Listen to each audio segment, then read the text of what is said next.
നവകേരള bus KSRTC ആക്കി മാറ്റി, KSRTC premium ബസ്സാക്കി മാറ്റിയപ്പോൾ ഈ ഒരു സംശയം ഉണ്ടായി പോവുകയാണ്. ഈ നവകേരള യാത്ര ഒരു വർഷം കൊണ്ട്, ഒരു സീസൺ കൊണ്ട് അവസാനിച്ചോ?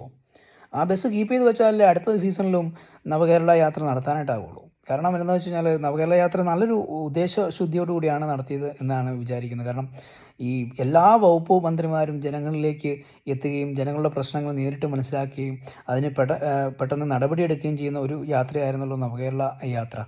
അപ്പം ശരിക്കും പറഞ്ഞാൽ ഉദ്യോഗസ്ഥ വൃന്ദത്തിനൊക്കെ ഒരു ഉണർവ് ഉണ്ടാക്കാൻ പറ്റുന്ന, അവരുടെ ചുവപ്പ് നാടയിൽ കുടുങ്ങി കിടക്കുന്ന പല പ്രശ്നങ്ങൾക്കും ഒരു പെട്ടെന്ന് പരിഹാരം ഉണ്ടാക്കാനൊക്കെ സാധ്യമാകുന്ന ഒരു യാത്രയാണല്ലോ നവകേരള യാത്ര.